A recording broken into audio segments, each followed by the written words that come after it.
Yo, yo, yo, welcome back to H&M at the movies. I'm H and he's, Big Mike from Big Mike's Real Reviews. yeah. So, sorry we missed out on the last 2 weeks. Things have been a bit stressful, but we're going to pick up where we left off. And we didn't really have a movie to talk about this week, but at the same time, we realized that one of our big streaming services, Disney Plus, has turned five years already. Oh yeah.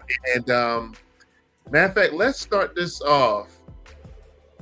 Like back when we first when it first came out. What what were your thoughts? Because my first thoughts was when it first came out, they didn't have a lot. They had so little, like you could scroll down like four rows, Yeah, and for real. seeing the same thing over again. And that was it. But So for me, like before they had all the shows and the movies and stuff, now it's very limited. Like their old they had a lot of their old shows or movies on there, like Disney shows and movies. Yeah. And just a little bit of the Marvel stuff, not too much yet. Yeah, because you were one of like the ground zero people. You were one of the first people who I knew of that went that the advanced service and all that stuff. And I think like out of everything else that was out there at the time when we got on it, we were getting on it with trepidation because what we were just talking about briefly before we got on. It's like you already had other streaming services. Yep. You had your Hulus, you had Netflix. Yeah. Like you had everything else. Is like, why are we adding another one on? Right. So I think the big question is, within 5 years of it being out, in your opinion, how does the value hold up for you now? I have pros and cons on that. Go for it. So my pros are there's a lot more content. There's a lot more original content. Mm-hmm. After the acquisition of 20th Century Fox, they also have an even wider selection. So those are a lot of pros. Now, cons is the price. Right. But that's objective because all streaming services now, I feel like, are going a lot up in price. And a lot of the point of streaming services, even 5 or so years ago, was like, hey, let's get away from cable because it's too expensive. And let's just, spend less money and watch whatever we want when we want. Right. However, 2024, fast forward, you have a billion streaming services. They're all either $10 or more, and you're paying just as much as you were for cable. Right. See, and the funny thing about that is, even when the idea of streaming started coming about, right around 2012, 13, 14, and 15, everybody I knew, well, we're cutting the cable, and I kept saying, well, realize the cable companies are going to find a way to come back and get you. They got me because I just do internet, but my internet even went up. Right. Like I used to pay like, I don't know, $60 or $70 a month for just internet. Yeah. Now I'm paying like $130 a month just for internet. Twice as much. It's crazy. Right. Right, and it's going to keep going up, and it's like I just don't understand why. But I will say the biggest thing is when you look at the value of Disney now. For myself, Star Wars fan, Marvel fan.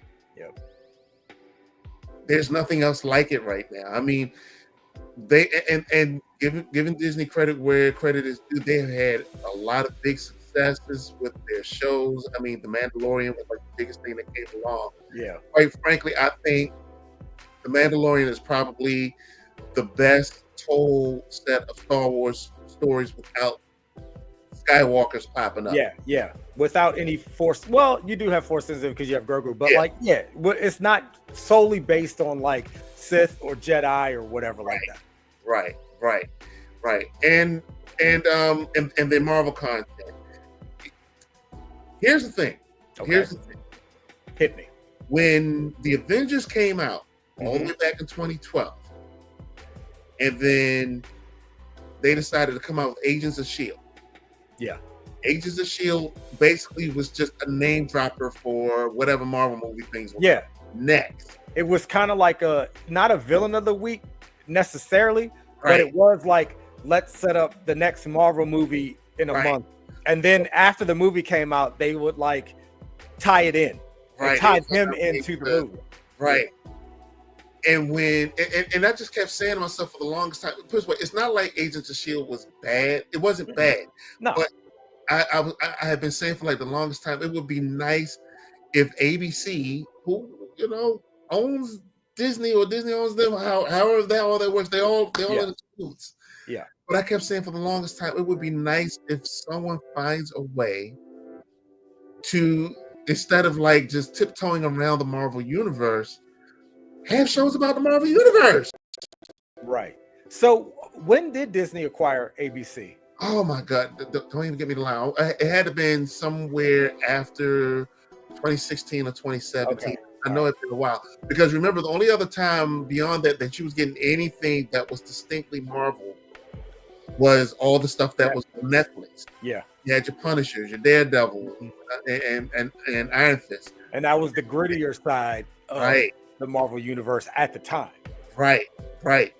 But then Disney just took it and said, "Okay, well, look, you guys, that know all about the Marvel universe and all about Star Wars, go make those shows." Yeah, And that's what they did. It's like that's one of the successes of Disney is that they took stuff that we wanted to see on network television, they got it on their platform. right. They managed to find ways to tie the movies into the shows if needed be. And then the best part is they didn't drag the shows out because Nah. it's one of the things I still fault a lot of shows even now. House of Dragons, I'm looking at you, is you got so many filler episodes. Oh yeah, Okay, we're gonna do Falcon and Winter Soldier. It's 6 episodes. We're gonna get you in. We're gonna yeah, get you out. yeah, yeah, I'm good for that. yeah, yeah. I'm good for that because that means you're not taking 8 to 12 episodes and half of those episodes are filler. Right. Yep. So that's been my big thing. That's been like one of the biggest pluses I've enjoyed about Surf. Come Right. back to another one because I got a long time one that when they finally kicked it, I got really happy about. What's been some of the other big pluses for you? So for me, I did like the shows at first. Like Loki to me is still probably the best show Yeah, quality wise that they put out. I do like Falcon and the Winter Soldier quite a bit. Um, but for me, they kind of been hit or miss. I mean, very hit or miss. So mm-hmm. just like, the movies so far, like, post Endgame phases, what are we in, phase 4 or 5, whatever phase we're in right now? It's been there. Yeah, Yeah, it's a hit or miss. It's a hit right, or miss. So it's kind of like, okay, is Marvel ever going to be able to gain their footing again? And I think they're trying to course correct now, and I can see them being able to do that right, coming up. And because what they did was they were like, we're doing all this and we're doing this, and that's a tie into this movie. It's going to say, and we're doing, and then people were like, whoa, I don't have time to watch all that. mm-hmm. So now they're bringing it back a little bit to where it's like, okay, we're doing like 1 or 2 movies a year, 1 or 2 shows a year, and people won't be saturated Right, with the right, content anymore. Because it was right. quantity over quality. They need to go back to quality over quantity. Exactly, because I mean, you got to look at WandaVision. Yeah, Yeah. WandaVision, which tied into the multiverse Yep. of madness, which then ties into But the WandaVision Agatha. was good though. That was one Right, of the right. hits. It was good. Yeah. Right, it was good, but like I said, but that's when it becomes a lot because granted, if you Yeah. missed any pieces, by the time you get to Agatha and everything, you're going to miss 1 or 2 things. Right. But at the same time, that's what the platform is good for because Yeah. everything You can is go back. in-house. Yeah. And you can go back and watch it. You can always go back, you know. And actually, for me, one of the biggest hits for me is the fact that all of the Indiana Jones stuff is there. because that was like one of the last holdouts out of all the big AAA, quadruple A Yeah. stuff that's been available for years on streaming. Because I mean, Star Wars was available in one form or another. Once Yeah. Star Wars fell over to Disney and Disney got it on the platform, it was like, okay, well, how much longer before Indiana Jones would be on Disney? Boom. Right. And, And I and feel like that was the push because of the latest movie that was coming out. So that tends to happen too. When they have a newer property coming out, and especially if it's based off of an older popular property, then they're going to promote that even more. And then they're going to be like, oh yeah, now you can watch everything that has ever been produced with this property. And then we have the new one coming out. So catch up with this so they know they're going to get viewership. And then you go see, the new product that's coming out that they're producing. Yeah, because you know what? Now here it's interesting that you bring this up, because between Disney and HBO Max, whatever you want to call them now, they were the main two that were responsible for letting us know it does not take that long for stuff to come out on streaming. Right. Because remember during COVID, what happened? Oh, they had a whole bunch of movies. Max was just releasing everything on Max. Take it. Brand new. I mean, like the Godzilla vs. Kong, like the first one was just on Max. It was like, boom, here you go. Yep. And I actually enjoyed the hell out of that movie. Disney had Mulan. Yep. Lion King, I believe they had at least 3 movies that just came out on Disney Plus. And you know what? And the crazy part was, at that point, that's when we realized how much we were saving money. Yeah. Because look at it like this. Now, I look at my sister-in-law. She had 4 kids. Mm-hmm. Try taking all 4 of them to go. Yeah. Matter of fact, I could tell you, when we went to go see last year, we went to go see the Mario movie, the Mario Brothers movie. Yeah. Just for all of them alone, their tickets were all for all of them, and we went daytime matinee. Right. It's about $150 walking in the door. Oh yeah, that's without concessions. Right. That's what that's just walking in the door. Yeah. So when Disney said okay, and Disney got slick, because remember this part too, Disney got slick. We'll release it, but you're going to pay $30 to watch it. Yeah. Because they know that it's for a family, but it's still, like you said, they're pennies on the dollar, right? Because you're taking the kids to the movies for $100, but they're like, okay, well, this entire family is going to watch this, so we'll up it a little bit, 30, and people are like, you know what? That's kind of reasonable, because if I went to the movies, I have to spend $100. Right, that's $30 just for one kid to walk in the door. Exactly. So yeah, they made out like bandits doing that, Yeah. And then the thing, but the movie theaters were suffering. Right. And I mean, look, you know how we are. The theater is like it. It's almost like a spiritual experience. Come on now, like you got to see, a brand new movie in the theater. Like I do like watching at home. Don't get me wrong. I have a nice setup here. You know what I'm saying? But hey, the theater is like where you get the full experience. Right. Especially when it's like, IMAX or whatever. Yeah, that could be a little overpriced, but I mean, you get your money's worth. I mean, if you get a good enough theater as well. Because even now with the digital projectors and like, the quality, all that stuff, the quality, the sound, everything, like it's where it's at. I don't want theaters to go nowhere. Yeah, I hope not.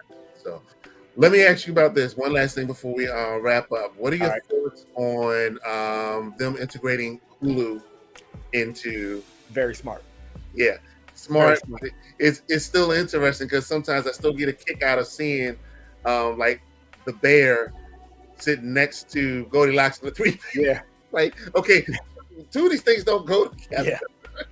The other funny part to that is like now, you remember Disney they were tiptoeing around any kind of content that was over PG-13, right? Right. But now with the acquisition of 20th Century Fox, and they kind of like put their feelers out with Deadpool 2. And remember when they did like the PG-13 version and it flopped? No one wanted it. Right. So then look, it's a corporation, right? Mm-hmm. I know they have a certain brand that they're trying to market. However, you got to go where the money is. And when they saw that they had a rated R market, i.e., Deadpool and Wolverine, that is the biggest rated R movie of all time. Yep. Oh, they're all in now. Yep.